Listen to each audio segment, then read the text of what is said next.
navelana uvej namboatra lalanianao de hoamitsy azo ale nafoinao nilapanao atongai fonenanao ka teo amin'ny azo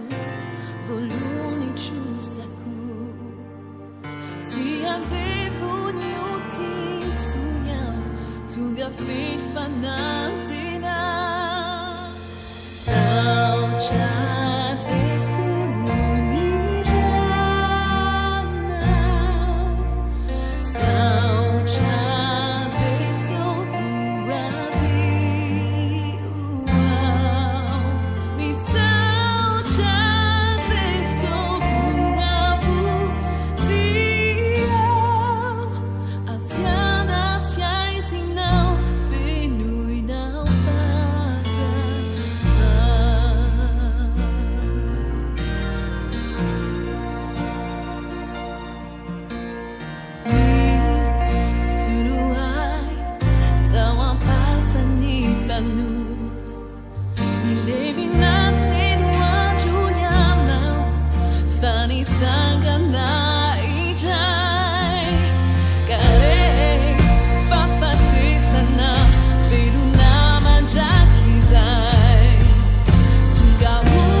Amity takariva itya ho anisa tokantrano zay manaraka mivantana izao fandarana izao dia fotoana manokana iarahantsika menakavy isa tokantrano amalina ireo fanontaniana napetraka reo mahakasika indrindraindrindra ny fampianarana noraisitsika teo anivon'ny HVK mission events irahana amin'ny fotoana azo mahariva sy ny sabotsy maraina lasa teo mahakasika indrindraindrindra ny amin'ny fitahina ny fanekena vaovao ao anaty fiombonana. Manoloana izany ihany koa dia misy ireo karazam-panontaniana vitsivitsy tsy maintsy ovaliana manoloana ny fanontaniana maro zay nalefanareo taminay ao anatin'ny MP sy ny Antso Tarby. Dia hoaravitsika ireo fanontanian'ireo androany hariva ao anatin'ny valiny anankiray, zany hoe ataotsika avondrona ireo fanontaniana mitovitovy dia hovaliana arak'izay hitarian'ny fanamasina antsika ao anaty fanambarana. Alohan'ny zavatra rehetra nefa dia tsara sika raha mametraka an'izao fotoana izao eo ampelantan'Andriamanitra sy ny tadidalan'ny fanamasina. Vavaka sika. Andriamanitra ary ny tsara indrindra zay ny an-danitra. Te hisaotra sakasitraka anao zay ary anome voninahitra anao ny amin'izao fotoana izao. Tompo, tsy fahendren'olombelona no ilainy eto androany, fa le tena teny fahamarinana avy aminao. Mangataka aminao zay, meo anay taridalana mazava fanamasina, tolotsaina, fahendrena, ahafahana manambara amin'ny fahamarinana ireo teny rehetra tian'ny olona sy ho fantatra ary niny indrindra fahendrena avy aminao, azava ny sain'ny olona sy ny fon'ny olona mba hiorina aminao. Dia aoka ny fotoanandroany tsy misy olombelona ho hita na fahendren'olombelona ho hita fanamasina, fa ny fitarianao tanteraka no angatahako. Dia aoka tsy misy feo an'ny nofo anapaka nakely azy, fa zay sitraponao reny no tanteraka ho voninahitrao amin'ny anaran'i Jesosy Kristy avy any Nazareta. Amen. Ny fanontaniana voalohany dia ny hoe, pastora, ahoana no ahalalana fa feo avy amin'Andriamanitra ny fampianarana anankiray? Inona no ahalalana fa tena zay tokoa ny sitrapon'Andriamanitra, satria maro ireo toriteny toa mitondra fandresendahatra satria tenin'Andriamanitra no zarain'izy ireo. Inona no ahalalana fa tena avy amin'Andriamanitra ny fampianarana anankiray? Manodididina izay fanontaniana izay avokoa no akabiazany misy olona folo eo mitovitovy amin'izay ny rafitry ny fanontaniana napetraka reo. Avy hatranintsika dia amaly an'izany amin'ny alalan'ny tenin'Andriamanitra. Voalohany aloha, Jesosy Kristy tompo dia milaza amin'ny Jaona 5. Ao amin'ny Jaona 5 ny 7:7 ka hatramin'ny 7:7 amin'ny anaran'i Jesosy. Ary ny teny izy tsy mba mitoetra ao anatinareo satria tsy mino izay ny rahany ianareo. Ny 7:7 ozy Jesosy, dinionareo ny soratra masina, ataonareo fa ao aminy no ananareo fiainana mandrakizay, ary ireny no manambara. Ny 7:7 kanefa tsy mety manantonay ianareo anananareo fiainana. Voalohany aloha ry havana, tsy vokatra avy amin'ny fandiniana tenin'Andriamanitra no ahalalantsika ny fahamarinana avy amin'Andriamanitra. Fa Jesosy dia nilaza fa ny fandiniana soratra masina dia tsy ampy. Ny fanantenantsika fa andray fiainana avy amin'ny tenin'Andriamanitra tsika, avy amin'ny fandiniantsika Baiboly fa tsy hoe tenin'Andriamanitra. Ny fandiniantsika Baiboly dia tsy midika hoe nandray teny avy amin'Andriamanitra tsika. Satria raha teny sy fanambarana tsy manondro an' Jesosy. Zay lazainy eto, dinonareo soratra masina ozy izy fa ataonareo fa ao aminy no ananareo fiainana mandrakizay, ary ireny no manambara. Kanefa ozy izy tsy mety manantonay ianareo ananareo fiainana. Ny tanjon'ny tenin'Andriamanitra dia ny ahatonga ny fiainan'Andriamanitra amelombelona ny fotsika sy ny fanahintsika, ahalalantsika n'Andriamanitra sy hijoroantsika araka ny sitrapon'Andriamanitra. Jesosy eto nilaza fa tenim-pahamarinana manondro fa tena avy amin'Andriamanitra ny teny. Rehefa avy nandinika soratra masina ianao, nitariny fanahy masina tokoa ianao raha zay tokoa le zavatra mitranga, dia zao ny teboka farany voarainao avy amin'izay afatra sy teny ampiton'Andriamanitra n'izay mety ho mpanompo mitondra n'izany teny zany. Ozy izy ny tenin'Andriamanitra hoe manantona an' Jesosy. Zany hoe teny mampiavana anao amin'Andriamanitra, teny manambara an' Jesosy Kristy, teny mampiorona anao ho ao amin'ny sitrapon'Andriamanitra tanteraka manome lanja ny famonjena sy ny fanoloran-tenan'i Jesosy ho anao ary natonga anao ananantoka ao anaty fihavanana amin'Andriamanitra avy amin'ilay teny izay voarainao avy aminy. Raha zay ny zavatra mitranga dia tsy hoe nandinika soratra masina fotsiny ianao fa tena nandray teny avy amin'Andriamanitra ianao.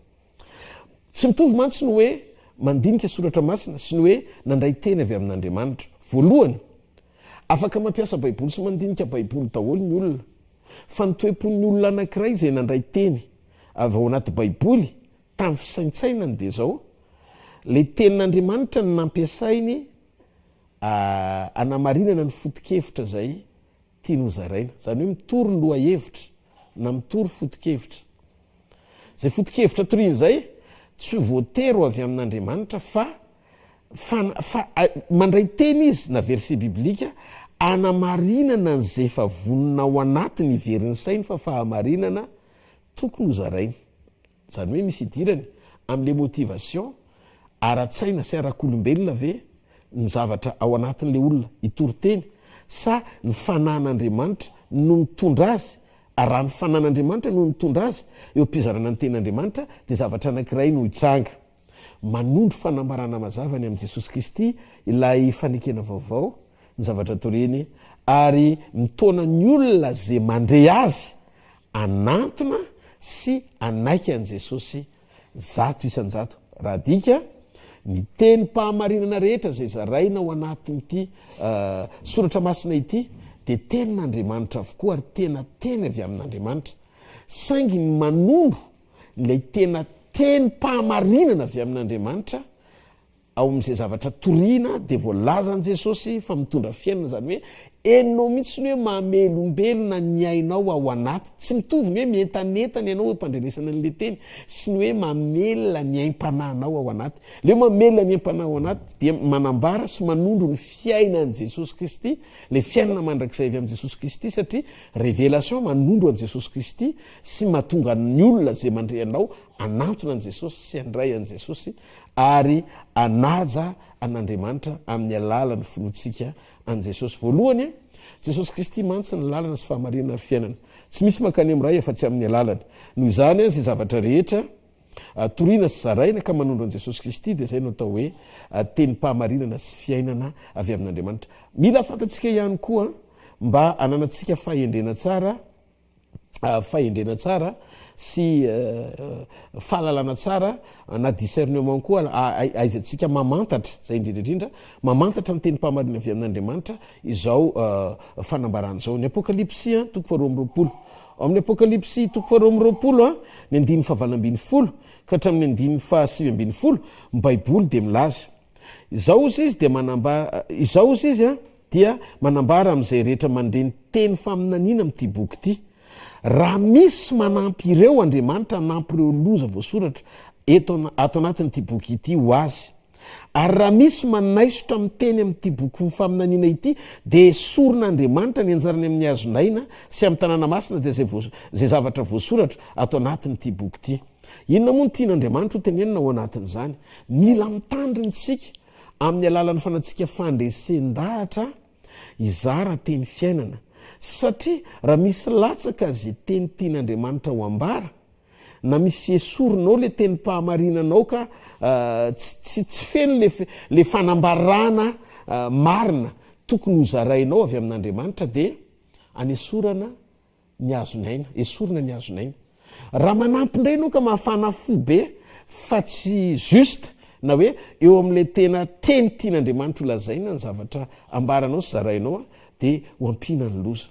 Noho izany sika dia mila manana an'izao fatakaran'izao sy izao fomba fijery zao eo am-panompontsika an'Andriamanitra. Mila fantatsika ity fahamarinana ity, mila marina ny fanambaranao. So karazan'olona ianao mitory fandresen-dahatra avy aminao manokana. Ka ny alalana zany fa avy amin'Andriamanitra ny zavatra toriana dia voapirofo sy voamarina ara-dalàna mifanandrify amin'izay zavatra nilazain'i Jesosy sy nandrany mpanompo zay manana ny fanahiny voarakitra atao anaty baiboly. Zany hoe tsy tokony hifandipatra na hifandiso amin'ny zavatra lazainy jesosy ny zavatra torinao. Zay zany aloha dia apetrako dia ny aty ampendohana. Noho izany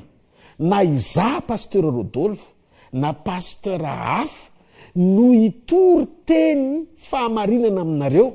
dia izaho toetra ny fanahy na avy amin'Andriamanitra na tsy. Mifanaraka tokoa ve arak'izay zavatra andrasany Jesosy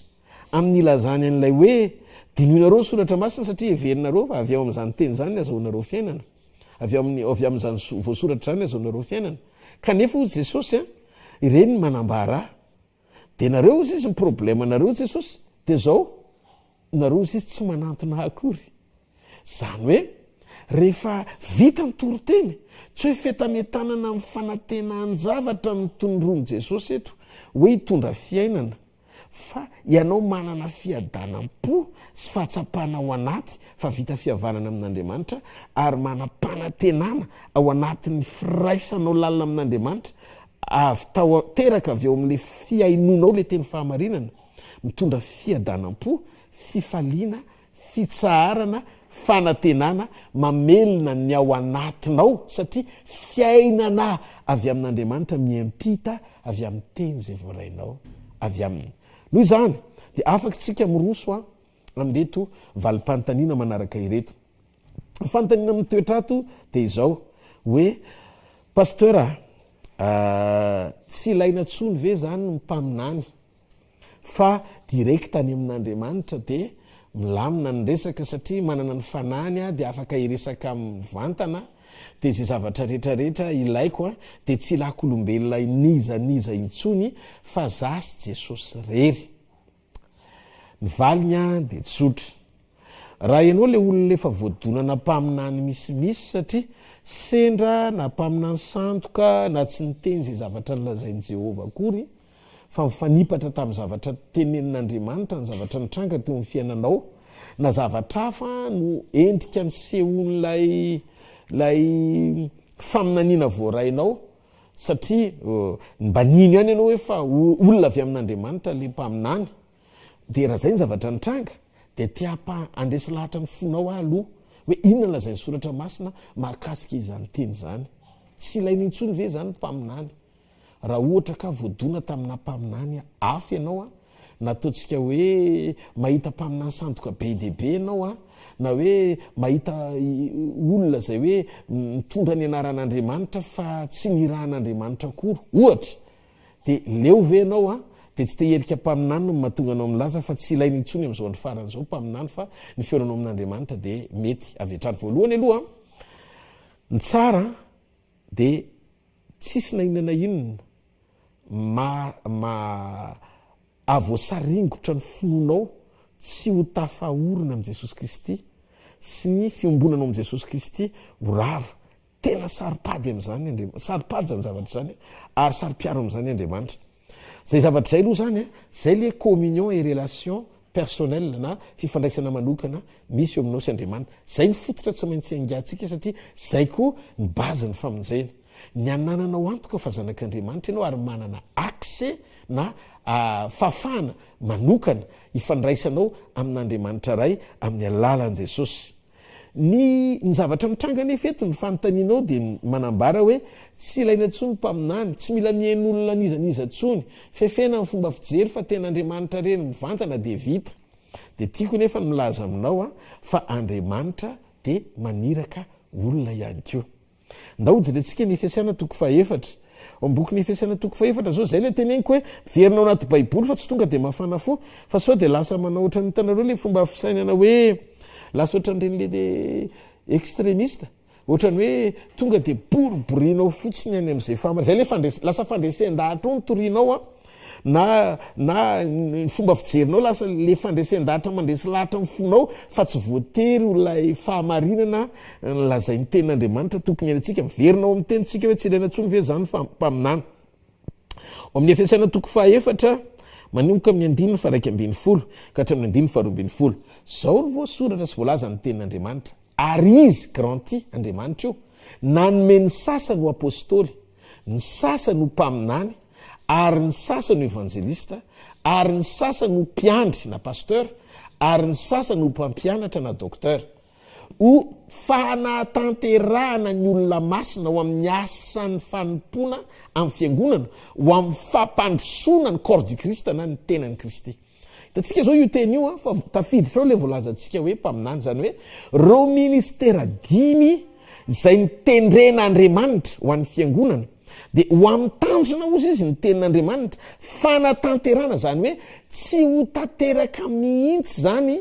ny fahafenoan'ny fiangonana amin'ilay endiky ny fahatanterahana ilan'Andriamanitra azy raha tsy tanteraka sy tomombana eo anivon'ny fiangonana ny fisindreo ministera 5 izay nilazain'Andriamanitra ireo. Dia ozy izy ny ten'Andriamanitra eto hoe ny sasany apôstôly, ny sasany ho mpaminany, zany hoe mbola misy ny mpaminany,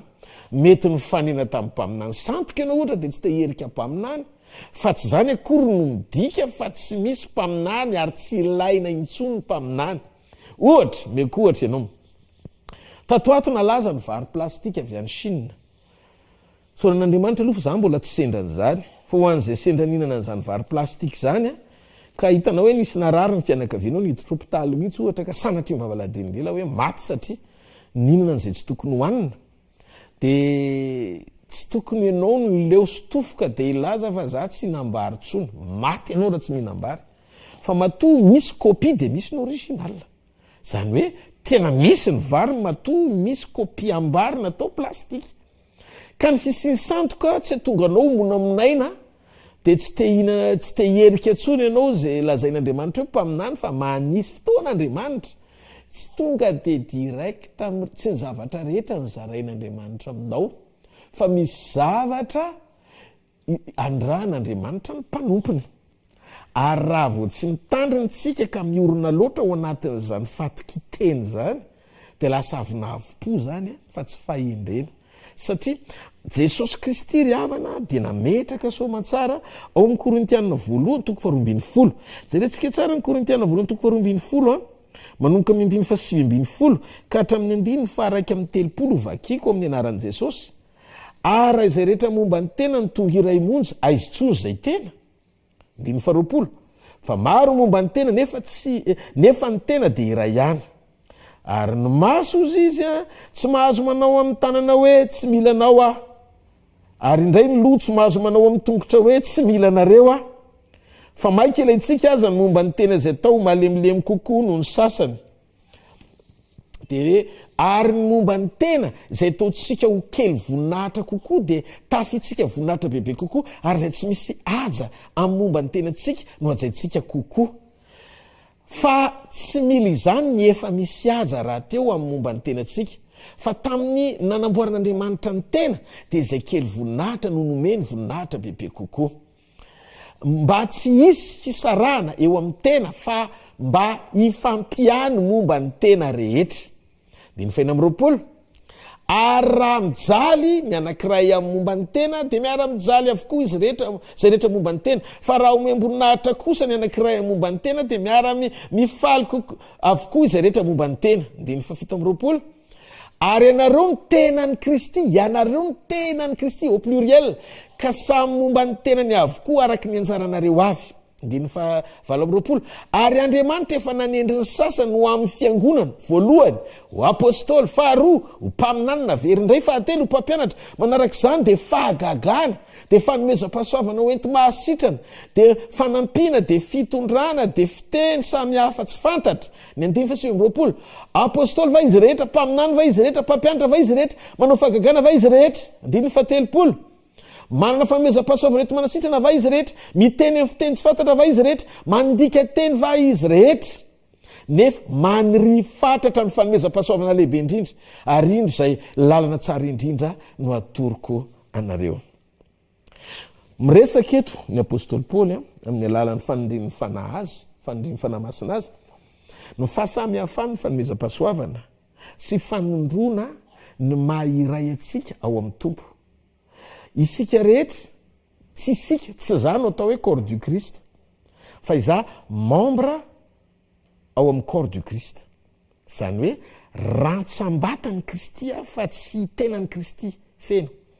Dia zay no mahatonga ny Paoly nilaza hoe natao hifampila ny rehetra ao amin'ny corps io, ao amin'io vatan'i Jesosy io. ny maso tsy mahazo manakinana ny tanana tsy mahazo manakinany tongotra tsy mahazo manakinany masona ny sofina nazavainy teo le izy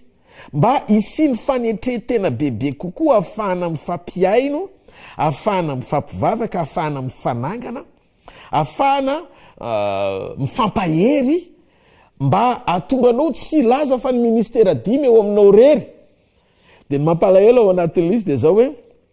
mety ampriarenao le izy satria raha ho aminao le fahafenona de eviteny ho zavatra ianao kanefa ny mahatonga amin'ny fiangonan'ny andro farany ohatrany hoe mandringa amin'izao vanim-potoana faran'izao de zao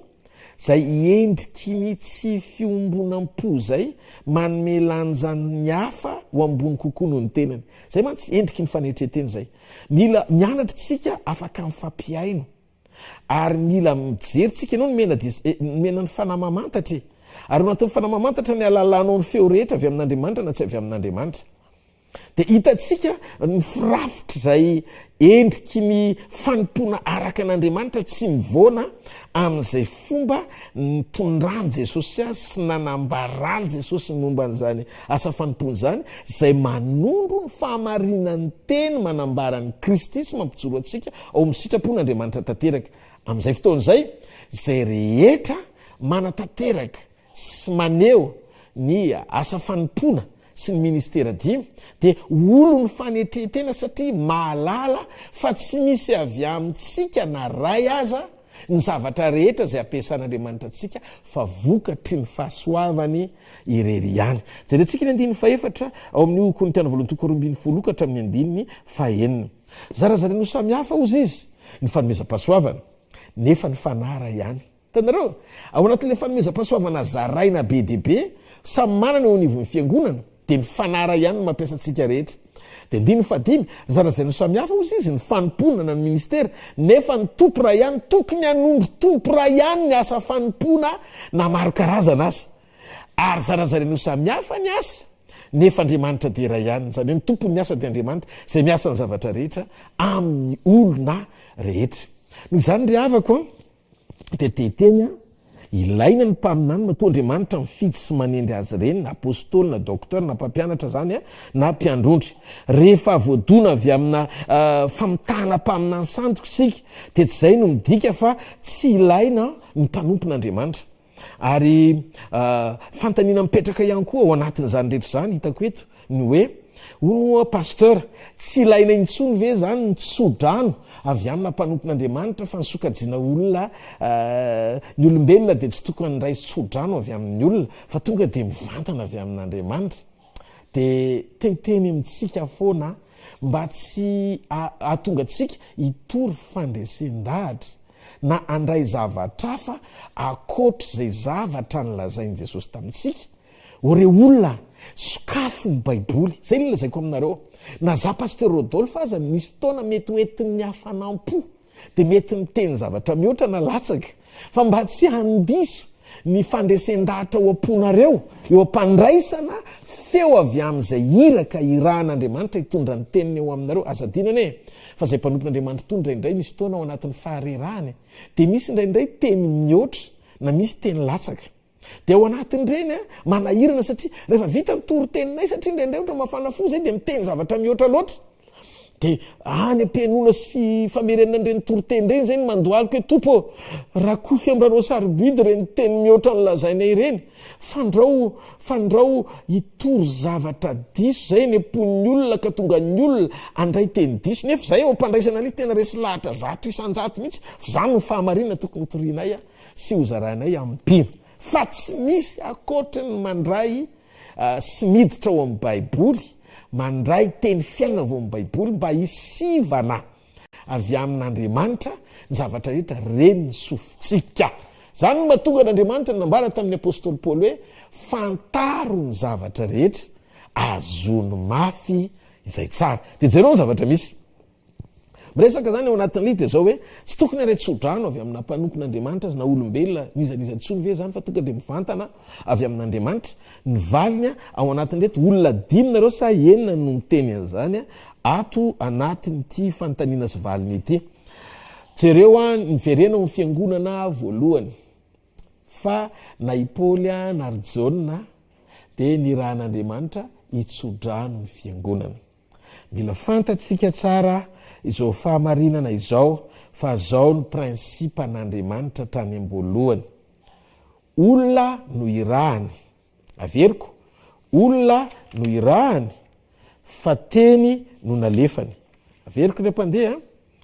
olona no irahan'Andriamanitra fa teny no nalefany. Jerentsika ny eo amin'ny bokin'ny Salamo 7:120 hoe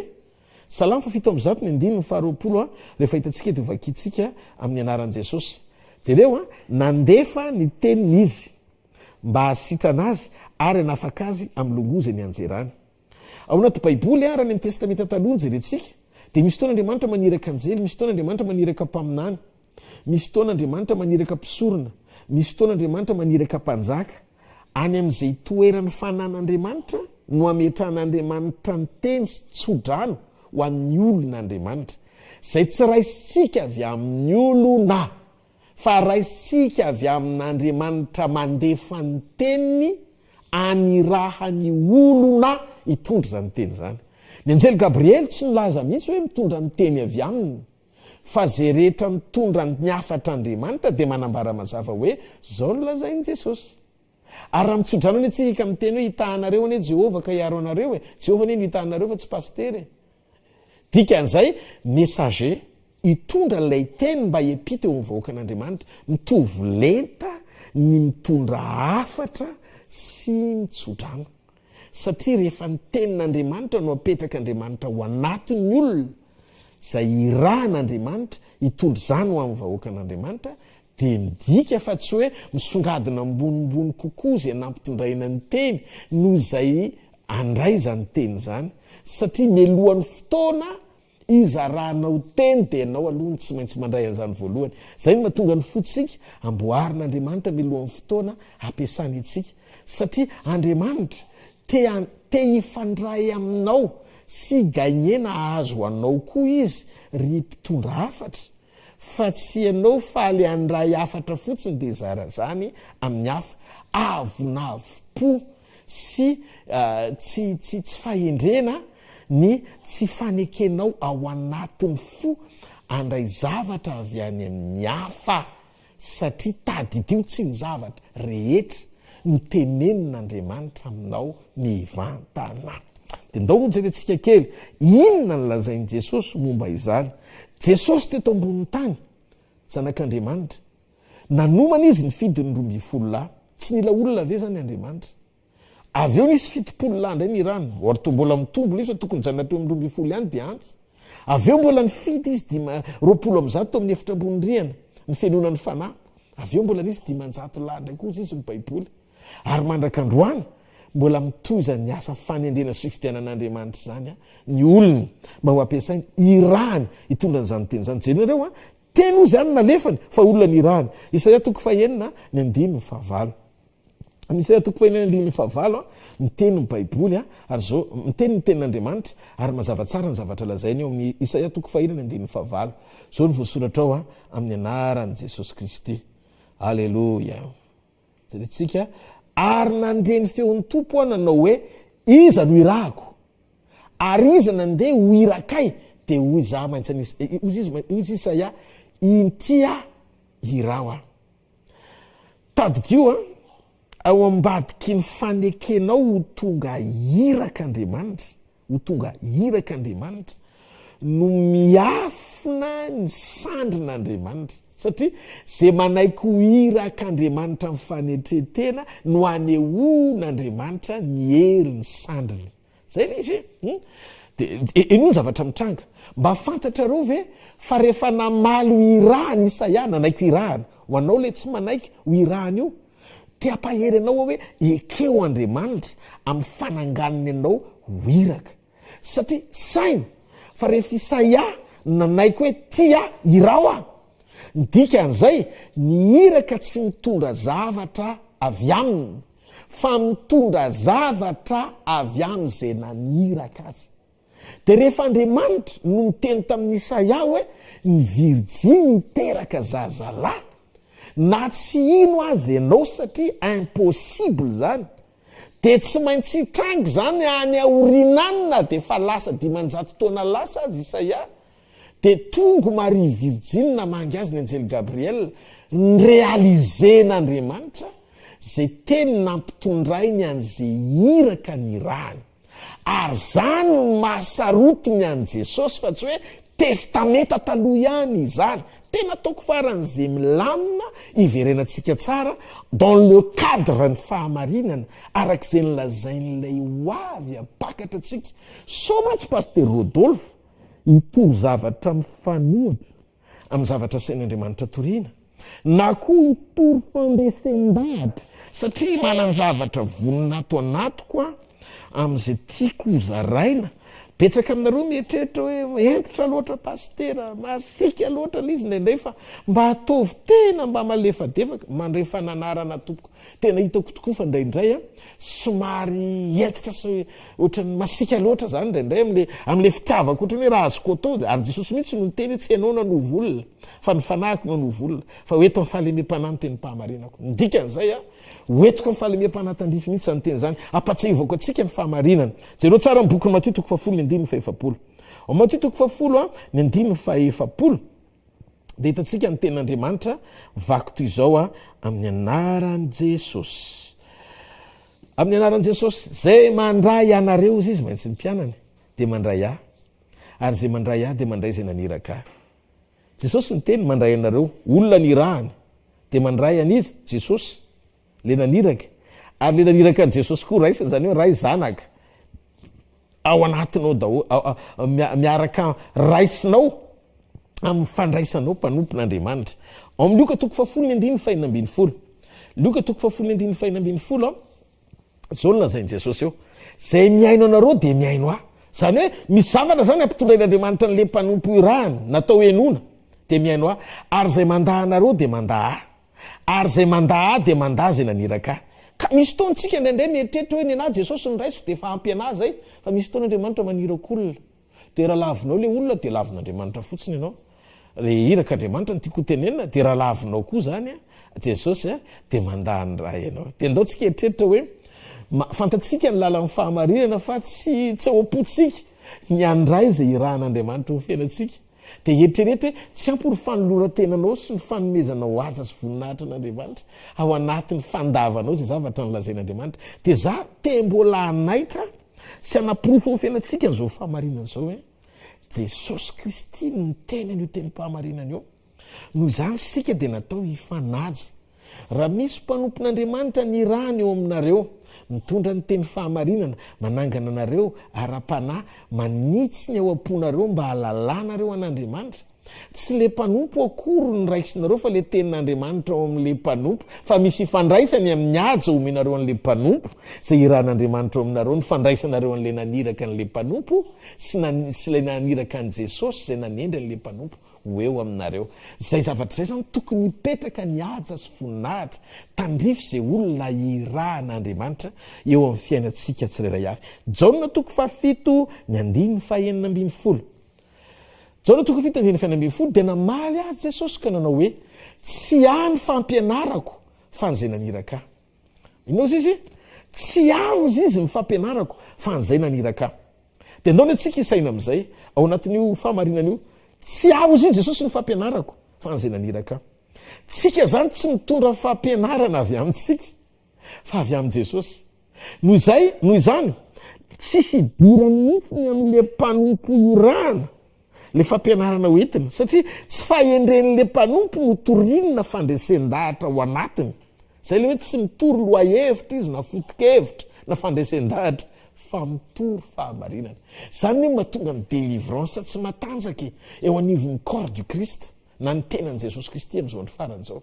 satria nisy ifandraisany amin'ny fahamarinany zavatra torinao ny herim-panafahana nahamarinan'Andriamanitra ny teny rehetra zay torinao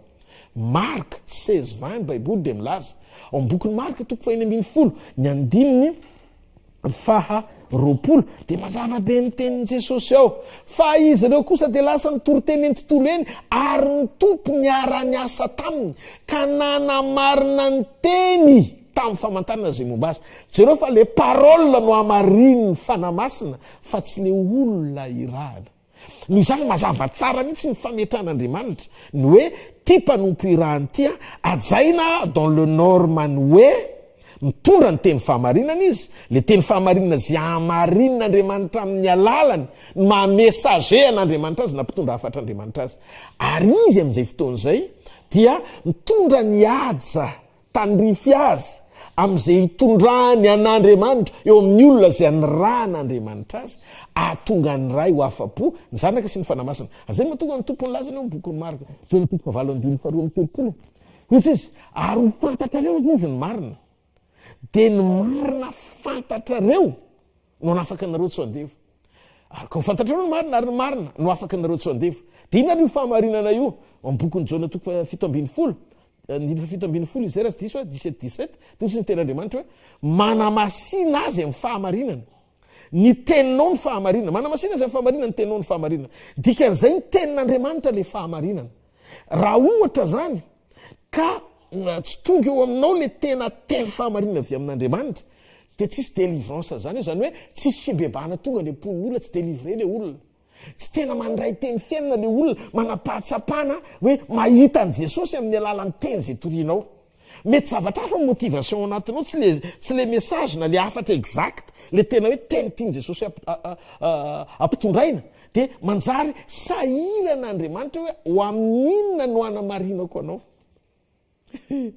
satria mitompo miara-ny asa tamin'le teny zay nitoriny ny apôstôly zany hoe teto tsy ny apôstôly no amarinina tamin'izay teny naloko ny vavany fa le teny mpahamarinana avy amin'andriamanitra nytorininy no amariny ny fanamasina mifanaraka amin'le fahamarinan'le teny zay nampitondrain'andriamanitra azy no zany ny délivrance tsy avy amin'ny tanam-pitandrina fenositra fa ny tanam-pitandrina hoe mety tanana marary izy de ho sitrandre confirmation le délivrance voaray avy amin'ny teny zay mahatonga marka 16:15 milaza amin'ny baiboly mitoriny ny filazantsara amin'ny olombelona rehetra de hozy izy jesosy zay mino an'le teny sy atao batisa no ovonjena ary zay tsy mety mino no elohina ary zao famantarana an'izao no naraka an'izay mino toy n'le izy eo amin'ny 15:16-17 avy zao famantarana an'izao no naraka an'izay mino amoaka demonia amin'ny anarako izy iteny tanareo lasa famantarana momba ny fametrahan-tanana sy ireo karazam-pahagagana rehefa voaray le teny mpahamarinana ka tonga finoana anafaka ny ao anatin'ny olona ny fanafahana tompoko avy amin'ny teny mpahamarinana voarain'ny olona fa ny famantarana momba n'le teny maneo ao anaty fametrahan-tanana anamarinana n'le teny ho confirmen'andriamanitra fa efa tanteraka konfiainan'izay nandray lay fahamarinana ary avadik'andriamanitra ho tonga fanasitranana sy fanafahana demonia noho izany afaka tsara tsika mametraka ny fampianarana sy ny valim-panontaniana eo amin'le tena point teboka tena takin'andriamanitra nana mba tsisy hifandiso amin'izay zavatra tiany jesosy ho lazaina ny zavatra zaraintsika de io koa ny tenin' jesosy manao hoe ny teny zay lazaiko aminareo ny izy izy fanahy sy fiainana dikan'izay le tenin'andriamanitra tsy hoe akory hoe teny mitovy amin'ny tenin'olombelona fa le parole omen'andriamanitra sy apetraka-andriamanitra eny ambavan'izay irahany de tonga fanahy sy fiainana ihany keo noho izany mila mijery tsara tsika ary matsiro ao amin'ny testamenta vaovao ve nisy tsodrano re olona vakio tsara ny romanina toko voalohany 17 hoe romanina toko voalohany 17 inona ny zavatra mitranga ho an'izay rehetra ny roma isan'ny teny an'io malala an'andriamanitra sady voantso masina tsodrany paoly ho aminareo aneny fahasoavana sy ny fiadarana avy amin'andriamanitra raintsika jesosy kristy tompo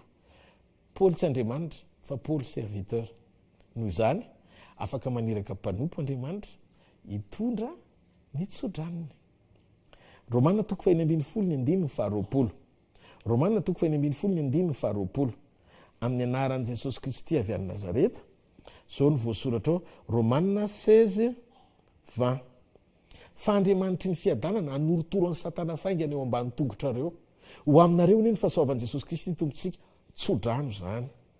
ny efesianina toko voalohany ny 9:2 efesaina toko voalohany andin'ny faharoa zao ny voasoratra ao amin'ny anaran'i jesosy ho aminareo anie ny fahasoavana sy ny fiadanana avy amin'andriamanitra raintsika sy jesosy kristy tompo zany hoe isaky ny mandeha paoly na ny roma na ny efesosy na any filipi na ny any amin'ny tesaloniana dia mitsodrano ohatr'izany foana izy ary efa be loatra zay ny paoly zay fa mbola azontsika jerentsika ny efesaina toko voalohany andin'ny faharoa sy ny filipiana toko voalohany andin'ny faharoa mbola izy ihany koa dia ho sisy ny ten'andriamanitra ho aminareo anie ny fahasoavana sy ny fiadanana avy amin'andriamanitra raintsika sy jesosy kristy tompo dia ao amin'ny jauna ao amin'ny bokin'ny apokalipsy azafady apokalipsy toko voalohany andin'ny faefatra tena naniraka ny jaunan'andriamanitra hitsodrano ny fiangonana dia jereo hoe jauna namangy ny fiangonana fito any azia io le endriky ny fiangonan'ny andro farany ho aminareo anie ny fahasoavana sy ny fiadanana avy amin'ny ankehitriny sy ny taloha roa avy ary avy amin'ny fanahy fito zay eo anolohan'ny seza fiandrianana hitanareo jauna nandeha nasainy tsodrano paoly nandeha nasainy tsodrano normal koa rodolfa mandeha asainy tsodrano tsy fanaon'olombelona fa fomba an'andriamanitra mametraka tia mimpiainana sy tsodrano eny ambavan'izay olona irahan'andriamanitra fa raha miresaka tsika mikasika momban'ny hafatra dia mila mamantatra tsika tsy hoe rehefa feno fampaminany sandoka eto ambonin'ny tany dia midika zay fa tsisy tsony mpaminany tsy hoe rehefa miteniny boky ny apokalipsy hoe betsaka ny apôstôly sandoka dia zay koa no midika fa tsy misy ny tena vrai apôtre na apôstôlyn jesosy kristy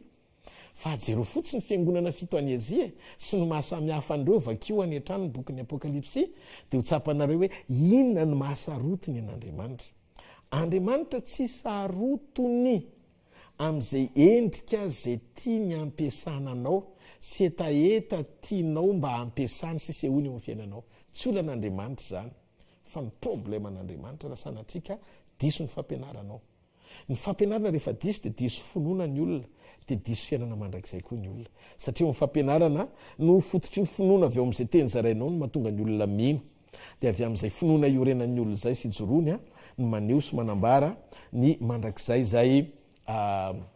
erahany olona tsiray avy amin'i jesosy any amin'izay toerana misy ny raha hitondrahany jesosy kristy tompo atsika rehefa tapitra zao fiainana zao ka mila fatatsika fa ao anatin'ny fiombonany tenan'i kristy zay ny mampangetahtan'andriamanitra eo mba heraha ihany izy rehetra tsy ilaina tsony ny assemblé zany raha ohatra ka tena hoe zasy jesosy rery zasy jesosy rery ny relation personnel anao sy andriamanitra anao sy jesosy iny fa osy izy ny boky ny hebreo aza mahafony fiarahantsika mivavaka tahaka ny fanao sasany dikan'izay ilaina ny assemblé mba misy ny fahery mampiorona ny kitay anankiray o raha ohatra ka ataontsika hoe miredareda be le afo satria be deabe le kitay dia voasotominao ny kitay anankiray arakaraky ny elana iny mirehetra kely dia rehefa avy eo midonaka satria misy afo tsy midedadeda raha tsy ao anaty union zany hoe ao anaty fivondronana olona dia ao anatin'izay no mirehitra ny communion zany hoe ny firaisantsika fiombonatsika amin'i jesosy kristy mitondra atsika any amin'ny dingana sy tsehatra tsara lavitra ao anatin'ny fanompotsika an'andriamanitra mino aho fa mazava amintsika zay fanontaniana zay ny amin'ny hoe mbola misy ve ny mbola misy ve tonga ve ny ilaina ve ny mpaminany ilaina ve ny apôstôly mbola ilaina ve ny olona ilaina ny tsodrano voavaly daholo zay rehetrarehetra zay inona ny alalana ny teny mpahamarinana avy amin'andriamanitra voavaly ihany koa zay fantanina manaraka voatonga zao mbola misy ahoana no ahafantarana fa vita batisany fanamasina na tsy vita iny zany hovalitsika aloha rehefa avy eo fa horaisitsika aloha ty fantanina anankiray ato ity ny hoe ny am'le lesitsika tamin'ny sabotsy mahakasika ny fitahina sy fanekena ao anaty fiombonana dia voalaza ato hoe pastera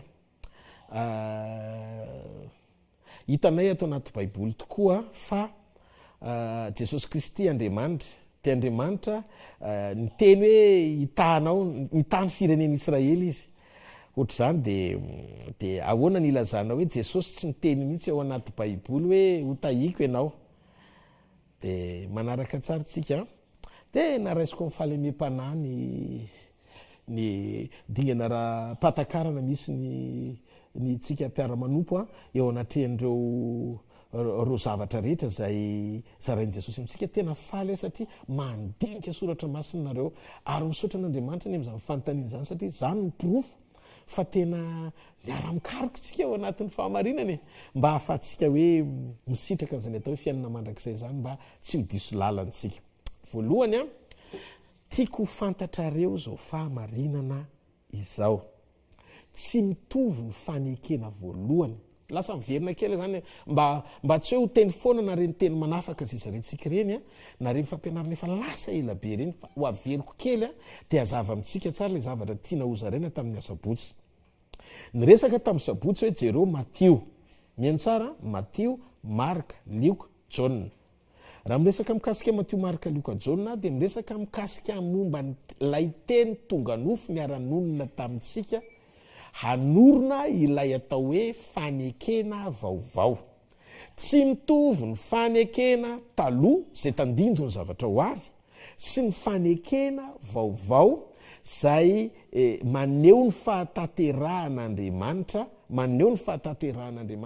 sy manondro ilay olombelona sady Andriamanitra atao hoe Jesosy Kristy.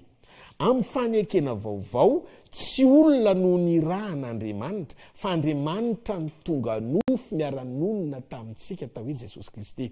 Ny fanekena voalohany zay tandindo ny fanekena ho avy any amin'ny testamenta taloha dia tandindo ny Jesosy Kristy. Averiko ny tandindo na tsy feno satria raha misy aloka zao tarafo ny hazavana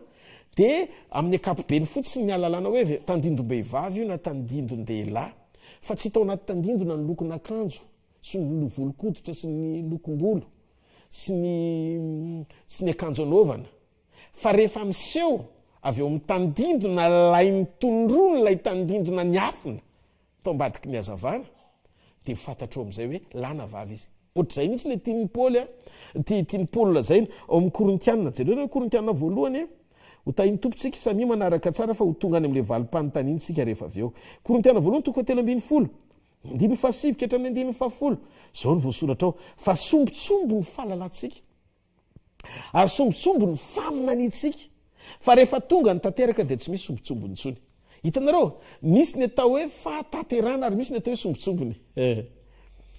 Le sombotsombony maneho an'le ampahany fa le fahataterana maneho an'le fahafenona. Dia tsy saino ny testamenta taloha sombotsombony fa ny atao hoe fahataterahana rehefa tonga Jesosy. Dia ianao zao mieritreritra hoe ina ary ny tiany pasteur Rodolphe ho lazaina manoloana n'ity fampianarana zay hoentin'ity tena ara-baiboly ve tena araky ny tenin'Andriamanitra ve voarakitra anatin'le fandiniana manondro an Jesosy ve anarakarintsika raha mifanaraka amin'izay tokoa le zavatra ho zaraina. Voalohany jereo tsara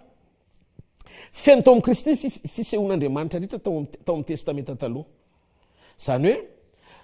tany amin'ny testamenta taloha nampiasa olona tsy tanteraka Andriamanitra. Olona tsy tanteraka nampiasain'Andriamanitra tao amin'ny testamenta taloha. Zay naveriko foana natonga ny Moizy nahazo fantsiana, natonga ny Elia nahazo fantsiana satria tsy nahay nampiatra n'ilay fahafenon'ny fahataterahana raha mbola olombelona no nirahan'Andriamanitra. Fa rehefa tonga sy naseho teo amin'ny olombelona ny zanak'Andriamanitra, ilay maneho ny tena endrik'Andriamanitra marina naseho tamin'ny fahataterahany toetra, toe-po, hita maso ny ranonina tamintsika, tsy nanota, tsy nikasy hinota. Dia nitady tanteraka Andriamanitra tao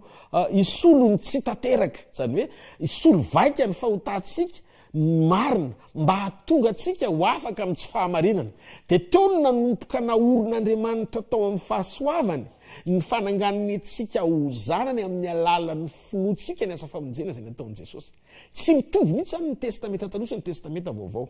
Zao no mahasamihafa an'ilay izy. Andao antsika isainy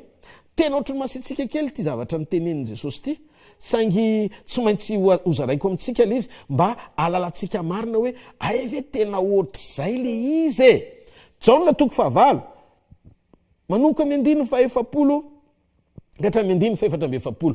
Zao ny voasoratra: fa ankehitriny ianareo mitady hamono aho, izay lehilahy milaza ny marina taminareo dia izay efa reko tamin'Andriamanitra tsy mba nanao izany Abrahama. Manambara ny tenany izy ny amin'ireo jiosy zay mampitahan'i Kristy amin'ny Abrahama. Dia 9:7 ianareo manao ny asan'ny rainareo toy ireo taminy, tsy mba teraka avy tamin'ny fijangajangany zahay, irairay izahay dia Andriamanitra ihany. Dia jenareo le teny hatreo aloha amin'ny 9:7 vetivety, jenareo tsara ny zavatra mitrango amin'ny 9:7 io eto zany jiosy naneso an' jesosy ho zanaky ny fitsangajangana satria ny saina ry zareo hoe zanaky josefy izy fa tsy zanak'andriamanitra. tanareo sady mahazo latsa zany jesosy ny maharary satria mitady hirika amin'ny fahasiahana ny jiosy hitenena ny ratsy an'andriamanitra. Ianareo manao ny asandrainareo izy izy asandrainareo zany hoe tiany jesosy ho rainareo io efa tehiteny jesosy hoe devoly tsy mba teraka tamin'ny fitsangajangana hoe zay ozy izy irairay izahay de andriamanitra ihany de jeno diny faroambefapolo am'izay ozy jesosy ho jesosy taminy raha andriamanitra nrainareo izy izy de ho ty anareo satria avy tamin'andriamanitra no nivoahako sy nakanesako aty fa izaho tsy tonga ho aho fa izy naniraka dimy fatelo ambefapolo nahoana ny tsy azonareo ny teniko satria tsy mahay miain'ny teniko ianareo dimy fefatra ambefapolo ianareo avy tamin'ny devoly rainareo ka izay sitraky ny rainareo ny tianareo atao izy de mpamon'olona hatramin'ny taloha ary tsy nitoetra tamin'ny marina satria tsy misy marina aminy raha mandainga izy de niazo ny lazainy satria mpandainga izy sady ray nylainga zay nareo tsara le zavatra nytenen'i jesosy io izy andresan'i jesosy tamin'io ndresaka tamin'ny fariseo sadoseo izy ndresaka tamin'ny jiosy izy no andriamanitry ny fariseo sadoseo amin'ny testamenta taloha yahoe na koatsona hoe el elohim adonay zany hoe raha midika teny jiosy zany teny hoe andriamanitra ray mpamorona no andriamanitra lazainy zareo hoe rainy izy zany milaza hoe rainy midika fa izy zany a de manondro ny testamenta taloha maneho ny torany moizy zay manondro an'andriamanitra ray sy ny testamenta taloha ray manontolo mandra-pahatonga ny fahaterahana teo amin'ny testamenta vaovao nahatongavan'i jesosy ho nofo teto amboniny tany sy nahafatesany ary nitsanganany tamin'ny maty de nandrany ny apôstôly zany hoe nanomboka raha vo latsaka ny rahany jesosy zay no nanomboka ny testamenta vaovao na fanekena vaovao de ndo am'izay tsy kehitrehitra ny fanekena taloha aloka tandindo ny fanekena vaovao raha tany amin'ny fanekena taloha zany zao andriamanitra mbola nanao fanatitra ondry hodorana eny atendrombohatra fa raha zany no ataonao zao satria fa anatin'ny fanekena vaovao anao de manompo sampy satria ny rahan'i jesosy rery ny akasitr'andriamanitra fa tsy tokony misy rahan'ondry latsaka ntsony nefa ny hebreo zao hatramin'izao mbola taraiky any dikan'izay raha taraiky any amin'ny tandintony ianao de ozy jesosy nareo mbola mieritreritra hoe andriamanitra ny mamaly anareo amin'ny testamenta taloha mpino jiosy fa zao ny tiany jesosy ho tenenina ianareo de avy amin'ny devoly zany hoe efa lasa devoly sahady zany na ny anaran'andriamanitra aza no tonony jiosy eo ampanovana sorona sy fanatitrondry ny tendrombohatra mba azonareo ve zany raha zao ny nangambaty ohatran'le tsy ambromangy etsy le vatotsangan oatra natsangany jakoba de ho soramenina sika sanipazana vaty kely mozy mpanompo sampy sa inona le fataon'ny olona eny de nidikan'izay a mitovy amin'ny testamenta taloha dikan'izay devoly daholy de ndony tsy kehitrehitra efa dépassé ao anatin'le fanekena vaovao mbola iainanao m'le fanekena taloha de mba eritrereto saino ane re olona saino fa jesosy ene mahafantatra fa ny andriamanitry ny jiosy yahoe elohim adonay ny rainy anaran'ny rainy zany fa zao rehefa tonga jesosy de ozy izy hoe tsy andriamanitra tsony iny fa raha ohatra ka le andriamanitra iny no ivavahanareo le raiko iny de zao nanaja sy tianareo zany hoe raha ianao zany miseho hoe mbola mahalala an'andriamanitra mihoatra noho ny fanehony jesosy azy de midika fataraiky tsy ao anaty fanekena vaovao ianao fataraiky any amin'ny fanekena taloha ianao de andao am'izay ary fa hoetiko am'izay a mba tsy hatonga anao hisetrasetra tsony hoe le andriamanitra iny any no egalina jesosy fefa niova mihitsy le fisehoan'andriamanitra taorian'ny fanekena vaovao am'lalan'i jesosy zay mahatonga an' jesosy miteny hoe izy ny lalana izy ny fahamarinana izy ny fiainana tsy misy makany amin'ny ray efa tsy amin'ny alalana no zany raha misy foto-kevitra amin'ny fandiniana baiboly tsy mifanaraka amin'izay fomba hitondrany jesosy azy devoly hitsalandala kokotsika mba anananao fahatsapana androany hoe inary zany ny zavatra tena manondro akaiky mahakasika momban'le hoe fitahina fanekena vaovao ao anaty communion am' jesosy voalohany mila fantatsika ty fahamarinany ty tena zavatra sarobidy rehefa nampiasa olona tsy tanteraka andriamanitra ny olona tsy tanteraka ny mila marinina mpirofo mila marinina ampirofo jenareo anie nampiasanany moizy tamin'ny famantarana sy fahagagana dia azo lazainy hoe mbola misy tombony sy mihoatra kokoa noho ny nampiasanany Jesosy amin'ny endrika sasatsasany azavaiko raha mony fidimy sasan-drano ohatra zao no nampitombony Jesosy avoky olona tsoby 5,000 qualité de miracle ny lazaiko neny Moïse ny lanitra mihitsy nysokatra napidina mana vao maraina avy any an-danitra direct ny livraison raha mijezany ianao hoe tena ny fampiasan'Andriamanitra maharôlina ny rôlina dia hivavaka amin'ny Moïse ianao fa manino ny Moïse namarinina tamin'ny fanio-pamantarana mihoatra satria miara-miasa amin'ny olona tsy tanteraka Andriamanitra dia mba anamarinana fa eo anivon'ny olona tsy tanteraka Andriamanitra dia miseho tamin'ny fanio-pamantarana izy ohatrany koa tamin'ny Solomona miseho tamin'ny arena miopapana sy fitahina izy mitsodrano izy mba nehoana fa mila fitahina ny olona zany hoe ny zavatra ivelany sy ny firentin'ny fiainana amin'ny fanehoana ireo zavatra mety mahatery ny olona zay nisehoany tany amin'ny testamenta taloha dia navesatra satria teo tsapan'Andriamanitra ompon'ny olona fa manomboka ame miverina tsy kelikely havana amin'ny olona Andriamanitra dia miezaka izy maneho amin'ny fomba hitamaso ny fisiny eo anivon'ny olona fa tamin'i Jesosy tsy nampiasa olona tsy tanteraka Andriamanitra fa nampiasa teny tonga nofo olona sy atao amin'ny endriky ny olona zay endriky Andriamanitra tanteraka Andriamanitra noho zany tsy marina ny mila fanamarinana fa ny tanteraka tsy mila porofona rehefa tonga Jesosy tsy niezaka ny eo ny tenana izy tamin'ny fanio-pamantarana sy fahagagana fa natongavany Jesosy anaty fanekena vaovao dia ny ampiavaka azy tamin'izay zavatra efa nitranga tany aloha dia jenareo tsara tsy niezaka izy nanindry ny fisehony amin'ny fitoviana nyreo mpaminany rehetra tany aloha misy dikany any ane matoa ny mpianatra ny teny hoe evenareo izy moa dia sasany teny hoe ianao ne ohatra ny Elia ianao Moïse ianao Jona mpanao batisa ary ianao ny anankiray amin'ireo mpaminany satria leo endriky ny fisehona rehetra tany amin'ny testamenta taloha ohatra ny hita soratra teo amin'ny Jesosy daholo izy rehetra fa izy Jesosy ohatra ny diso ny fanambarana zany satria Jesosy tsy te hotondrona amin'ny hoe ianao le fitahina ianao le mpita ianao mampanakarena ianao mampamiliardera ianao raha mpanangana maty na ianao ohatra ny Elisa mihitsy fa ianao zay maty rehetra lalovanao dia velona daholo Lazarosy ireny nitsangana tsy misainty amin'izany tsika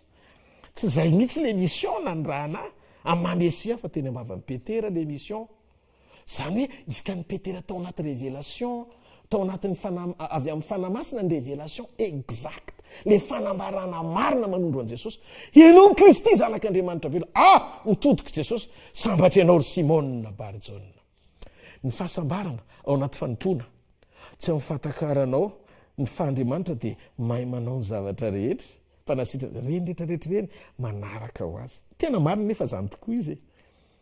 fa tsy zany le izy ary zay natonga ny laza jereo ao anaty baiboly averiko indray raha mihaino tsara toriteny ianao zay manaraka n'ity fandarana ity dia miverena tsara dans le norme ny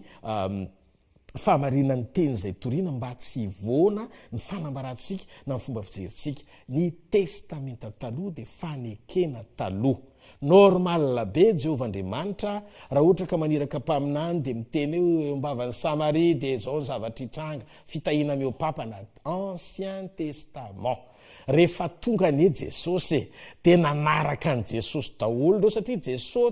Jesosy tsy mila miteny hoe zao no lazain'i Jehovah fa Jesosy rehefa miteny dia milaza izy zao lazaiko aminareo marina dia marina tokoa tsy mitovy zany Jesosy tsy miteny zao no lazain'i Jehovah fa Jesosy miteny hoe lazaiko aminareo marina dia marina tokoa dikan'izay rehefa tonga nofo ny teny dia manambara ny tenany izy fa raha mpaminany ny irana dia tsy maintsy manondro ny anaran'Andriamanitra Andriamanitra rehefa niseho tamin'ny alalan'i Jesosy dia tsy maiky ny aneho izy ny tanany fa maiky ny tahiry izy ny famonjeny satria nivery teo amin'ny olona ny zao tontolo zao fa nivery teo amin'ny olona ny fiainam-panahiny ho any amin'ny fahaverezana mandrakizay rehefa niala tao amin'ny sitrapon'Andriamanitra ny olombelona maty fanahy ny olombelona ambony lavitra noho ny zavatra ilain'ny olona eto ambony tany mandalo ny mission natongavan'i Jesosy amonjy ny olona ho afaka amin'ny fahafatesana faharoa ary io indrindra ny anarana antsika avelao tsara mba ho feno ny fepetra manamarika ny fahatongavan'i Jesosy satria ny nahatongavan'i Jesosy dia ny nampiavaka azy izy tsy eliny irahana an-datsakafo izy tsy mosesy ny irahana mpizarana masina mena oroa andeha tany maina fa izy ny raha na hamonjy ny olombelona rehetra raha voafetra teo amin'ny Israely ara-tsary image ny famonjen'i Kristy ankehitriny efa tonga tanteraka eo amin'izao tontolo izao ny famonjena mba hananan'ny olona tsirairay avy ny fahafahana miditra ao anatin'ny fihavanana amin'Andriamanitra no ny hery ny fahasoavany. Marina na maika an' Jesosy dia ny anaitra anao mila mihavana amin'Andriamanitra ianao, mila mijoro ianao miala amin'ireo karazan-javatra rehetra, tsy mampahazo aina ny Kristy ao anatinao. Raha iveriny izy averiko indray, tsy ny fampiasanao anazy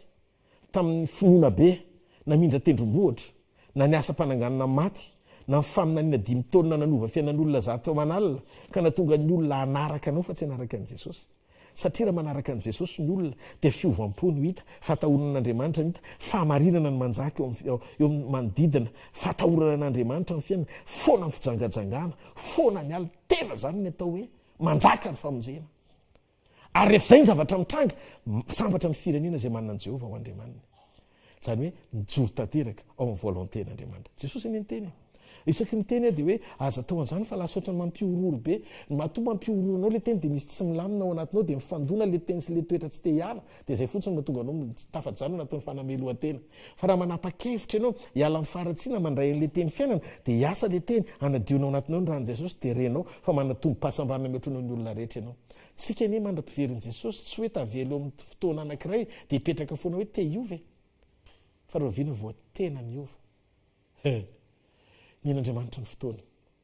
tsy zavatra tsy vita ny safidinao sy ny fanapa-kevitra raisinao zany ka tena mifonao tsy ahafahan'Andriamanitra mandroso ho tokantranonao anovanao. Nahoany Zakaeus no mivanginy dia mandeha dia niova ny zavatra rehetra. Nahoany ianao mivanginy teny impolo fa mbola miziriziry mitady anamary tena ao anatin'ny verset biblika foana. Verset biblika iny tsy voatery hitondra fiainana fa raha vao tsy manondro an' Jesosy io anovany ao anatinao dia tantara mahafinaritra io satria Jesosy ny valide fotsiny sy zavatra tianao fa tsy Saint-Esprit mitondra anao any amin'izay tiany ahitananao. Ny zanak'Andriamanitra tsy manompo Jesosy mivalide ampinoana sy zavatra tiany hitranga fa toe-po manaikotarehana any amin'izay tiany Andriamanitra hitondrana azy. Izay tarihiny fanahy mantsy ny zanak'Andriamanitra fa tsy hoe izay mivavaka ampinoana ka mandray valiny avy amin'ny akory. Fantaritra io famarinana ity akatoka ny fiverenan'i Jesosy. Tsy fantatra nareo rehefa avy eo na ora alina na ora pitso maraina. Akaiky ny fotoana ndao tsika nomana ny fotsika amantatra ny tena fahamarinana ao am-pon'Andriamanitra. Mba saina hoe raha androany Jesosy ny tonga ao amin'ny fiangonana misy ianao, firy amin'ny olona ao am-piangonana no mahatakatra ny alaliny zany famonjeny zany sy ny ao am-pon'Andriamanitra anangana ny olona zany. Firy ao amin'ny am-piangonana. Samy akabeazan'ny olona ao am-piangonana dia kristianina fitahiana daholo. Iny ny lazaiko hoe kristianina ismaelita fa tsy Jackson na taranaka Isaka avy amin'ny alalan'i Jesosy Kristy. Samy hafa ny fanekena sy ny fitahiana. Raha mbola zao tontolo zao ihany ary Jesosy mihitsy tena au contraire ny zavatra be dehibe lazain'i Jesosy ao ane fanendrena fotsiny afaka hanaraka ao anao ny zavatra rehetra. Ny fahasambarana ny eo amin'ny fiainana tsy hoe mifanana ny zavatra maro fa mifahatongavan'izay zavatra rehetra ilainao ara-potoana satria ny ao anatinao tsy hoe fahafenoan'ny zavatra maneho sy manambara fa tahian'Andriamanitra ianao. Fianao miadana ao anatin'ny fananao fahatsapana fa misy fanapahana ao anatinao, misy fahefana ao anatinao, misy fanjakana ao anatinao, misy fahatsarana ao anatinao ny heriny, ao anatinao ny fahasoavany, ao anatinao ny anarany. Au contraire, rehefa tapaky petera vao tonga saina fa manan-javatra omena an'ilay malemy teo bavadiny tsara endrika nanganana azy. Nandray ny fiankinana amin'ny vola, ny fialokalofana amin'ny arena, matapina ny masom-panahy ahitana an'Andriamanitra satria raha vao manomboka mifototra amin'ny zavatry ny tany ny fifantohanao ka zay ny eritreretin'ny sainao fampiadana anao dia efa manomboka disqualifie amin'ny fotoam-pampakarany ianao satria zay ny testena n'ilay mpanan-karena nanaradia azy. Ina ny ataoko fa mba te ho tanteraka dia tsisy amin'ny dimy fanananao rehetra dia ome malemy tavia naraka dikan'izay raha Jesosy no manao an'izay fizahan-toetra izay sy fitsapana tsy hoe fa valon'le renan'io lehilahy io Jesosy fa zao tia hita ny fahavitsoran'io lehilahy io tsy mifamatotra amin'ny zavatry ny tany fa nome lanja ny fanjakany. Zay ny tonga azy nanao fanoharana mora ho andrameva ozy izy raha meva be niditra votofanjaitra tafiditra no nidiriny mpanan-karena fanjakany lanitra satria be deabe ny mpanan-karena mitoky amin'ny arena fa manadino an'andriamanitra de raha vao manomboka itokiany fonao io mampialina anao raha vao misy hafa tafavoakano ianao de ny fonao mizihatra be mihitsy satria mianterenao no mitondranao de zay ny profo manambara fa neny koa ny trompetra disqualifie no beba de izy anao mafy be zany zay le tenanareo masika hony ahako inona ary ny anamboarako le izy raha ho avy zany jesosy ve zany de ohatra zany ve zany zavatra izy de ahoana izy ary rehefa nanomena zany fanoana zany de lasa de izy tonga de voalodina le mpanan-karena fa olona sy mpangalatra dity folo ny tandremany ka le tsy hainy am'le hoe ianao masina be ny anao fa mety be fa raha miainam-pahamasina amin'ny fiainam-pahamasina io satria nandray an' jesosy normal ny fiasan'ny fanao anatinao sy ny fanekenao an-tsafidy ampandroso azy fiaina normal tsy tokony ireana itokiana hoe za efa masina be de mampitaha ny fiainanao amin'ny hafa amin'izay ianao raha fa masina ianao ka mety ny fiainanao be fitiavana ianao normal fa zany niendriky ny olona ho ampakarina fa aza mieritreritra ny fiainanao ampitaha ny fiainanao amin'ny hafa fa virjiniany aneo zay ny lazaiko virjiniany le dimy adala fa tsy ny orona atao anaty fanekena ny ao anaty fanekena no mahatonga anao hotahina fa aza mangataky ny hotahina tsy miaina ao anaty fanekena omeo lanja ny famonjena omeo lanja ny azo fijaliana valeo miantsony jesosy miavana amin'andriamanitra matahora an'andriamanitra miboba mary tsy hoe i abrahama nena no fahadisonana olo ny fanekena azy fa jereo tsy ny fahadisoany abrahama natonga an'andriamanitra nandao ny abrahama fa i abrahama nanaiky mivery nakatoa an'andriamanitra problema atsika milalao ny fon'andriamanitra de saromantsika hoe noho ny fahasoavany satria raha ohatra zao ka voafatotra de afaka namary tena koa hoe noho ny fahasoavany ny zavatra mbola tiako tohizana fa sarotsaromako ny fahasoavana tsy fanarotsaromana zavatra tsy mety de fiankinana fotsiny ny famindrapon'andriamanitra mbola manome tombonandro anao nefa sasamiandro ny fiverenanao azadino fa ny alehibe ny famoram-panahan'andriamanitra de maninona mitonanao aninona mitonanao hibebaka miandry atsika ao amin'ny fahasoavan' jesosy ary mitonantsika hibebaka izy maninona hoe miandry atsika amin'ny fahasoavany izy de mitonantsika hibebaka aza mavoinao ny amorahany famoram-panan'andriamanitra fa zany famoram-panazy fahasoavana zany de miandry atsika tsara iavy amin'ny fotoam-pampakarana satria teny zao tsika raha mahenony feoany de aza manamafy ny fotsika beba ianao ny atao hoe mibebaka de mahatsiaro ianao ny lanjany fanekena sarobidy tamiko jesosy io ny fanoloran-tenanao fa raha ny lanjany fahotako sy tsy famendrehako rehetra de nanolo teny ianao nanao tsinitsinina lampandrainao sy ny voninahitra ao nidiny ianao naka niendriko mpanota mba hanovako fiainana mandrakizay aza mavoiny zany zavatra zany aza mavoina koa ny asarobidiny fitiavany fa na tsy mendrika azy ianao de mbola mitantana anao anatin'io tsy famendrehana io izy manangana anao step by step dingana mako midingana tsaratsara kokoa maniraka mpanompo izy andresy lahatra anao ary misy fahamarinana petrany le mba avy amin'ny mpanompony anokatra ny fonao aza mijery le mpanompo irahana fa fahamarinan'le teny raisina anio ariva raisy jesosy maneke androso no ny fividianam-pahasoavany tianao izy miandry anao izy raha mbola misy fofinaina eo mba havoronao mbola misy antenaina ary mino aho fa hita manokana anao andriamanitra ny amin'izany rehetrarehetra zany amen vavaka isika misaotranao zay ray amin'ny anaran'i jesosy takasitrana anao zay a ny amin'ireo valim-panontaniana rehetra zay nomenao androany mahatonga saina anay tokoa ny hoe ianao mihitsy no nilaza fa nidevolo ny rainareo nefa ianao miresaka amin'ny farisosy ny sadosy ny jiosy zay mino ny Yahweh El Elohim Adonai zay ny anaran'andriamanitra ray zay nisota amin'ny Abrahama le mpamorona an'izao rehetra zao fa rehefa tsy ozy ianao hoe raha andriamanitra tokoa ny rainareo zany hoe raha zanak'andriamanitra nareo de ho tia anareo izy izy ianao tsy anaja zany hoe ny maro-panehoana fa n'andriamanitra tokoa zay de tia sy manaja anao zany hoe manome lanja ny hery ny fanekena vaovao tamin'nandatsahanao ny ranao atao kalvario anay androany zay mitodika jesosy mba tsy ho kristianina miandrandra ny tananao fotsiny fa ny manome lanja ny famonjenao mba hatonga naina-pahatsapana fa ozy izy paoly hoe romanina 8:32 zay tsy niarony zanany lahtokana fa natolony jesosy kristy amonjy atsika tsy omeny maimaim-pona miaraka amin'ny kristy kova ny zavatra rehetra miaraka mifandraisantsika an jesosy kova ny zavatra rehetra ndikan'izay rehefa omena lanja ny famonjena dia manaraka ho azy ny zavatra rehetra tsy natao ahantra akory aneny kristianina tsy natao ory satria tsy mananjava mahory zay tena mialoka ao anaty fanekenao ny ilainay fanekena fa tsy vitahina mampiorona fotsiny eo am-ponay mba hatonga anay ho isan'ny olona ho tadiavinao sotrany amin'ny fotoanandroany jesosy sotrany amin'ny fampahirizana androany manao amin'ny fankasitrahana mandrakizay amin'ny anaran'i jesosy amen. Alohan'ny amaranako ny fotoana dia mbola mety isy feonantsika ao anatina dinika ohatr'izao amin'ity herinandro ity amalina ndreto fanontaniana reto voalohany ahoana no hafantarana fa vita batisa amin'ny fanahy masina na tsy vita. Faharoa mba afaka hazavaina ve ilay batisa amin'ny fanahy masina sy fiteny amin'ny teny tsy fantatra tompoko. Fahatelo mba te ahafantatra tompoko hoe Andriamanitra mahalala ny zavatra rehetra kanefa ahoana Andriamanitra no mbola mizaha toetra mova tsy efa fantany zavatra rehetra ohatra amin'ilay tantaran'i Abrahama sy Isaka natao sorona.